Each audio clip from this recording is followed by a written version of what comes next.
دەم باش وەرە ئەم بوانەیە زمانی کوردیە چارەمین بەهەورەنە. گەرکو بێبیۆرەوە ئەم دە وانەیە زمانی کوردیە سێمیندا لەسەر جناف و قەرتافین کەسانە سێکنین. دە vê videoyê de jî em dê nasîna kes û tiştan û cînavkên şanîdanê yên xwe rû mêze bikin. Cînavkên me yên şanîdanê yên xwe rû ev in: ev û ew. Yek ji bo nêzik, yek jî ji bo dûr tê bikaranîn.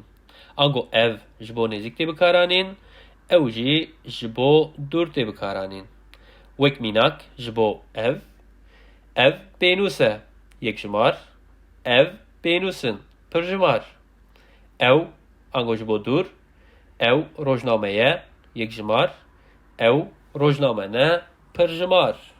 Hûn dikarin bixwe jî pir mînakan li ser ev û ew bidin. Wek mînak ez ji we re bêjim: ev hevala min e. Ew hevala min e. Ev hevalê min e. Ew hevalê min e.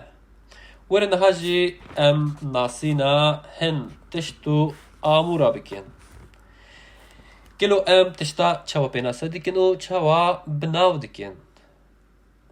Wek mînak: lênûsk, dep, jêbir, nexşe, kaxiz, pênûsfiraş, pênûsdank, kursî, kilspî, pênûs, pirtûk, çente, rastkêş, demjimêr, mase, ferheng. Werin em va tişta di nav hevûka de jî bikarbînin. Ev lênûsk e. Ew lênûsk e. Ev lênûskin. Ew lênûskin. Ev dep e. Ew dep e. Ev depin. Ew depin. Ev jêbir e. Ew jêbir e. Ev jêbirin. Ew jêbirin. Ev nexşe ye. Ew nexşe ye. Ew nexşene. Ev nexşene. Ev kaxiz e. Ew kaxiz e. Ev kaxizin. Ew kaxizin. Ev pênûsfiraş e. Ew pênûsfiraş e. Ev pênûsfiraşin. Ew pênûsfiraşin. Ev pênûsdank e. Ew pênûsdank e.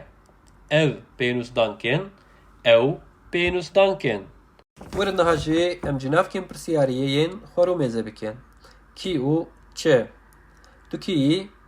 Ez Dilşam e. Ew kî ye? Ew Zîlan e. Ew kî ne? Ew Hogir û Zelal in.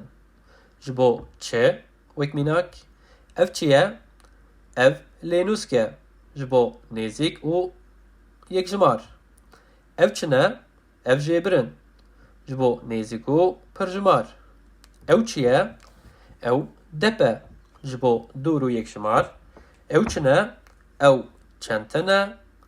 Ji bo dûr û pirjimar hatiye bikaranîn. Niha ez dixwazim helbestekê ji we re bixwînim. Bilbil tu zanî gêlo ez kî me. Tu tim serbestî lê ez girtî me. Bêlîs û hêlîn, bêol û bêdîn. Ez im cegerxwîn, xortê kurdî me.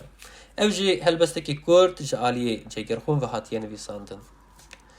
Heta vîdeoyekê din bimînin di nava xêr û xweşiyê de. Ji bîr nekin, ez ji we pir hez dikim.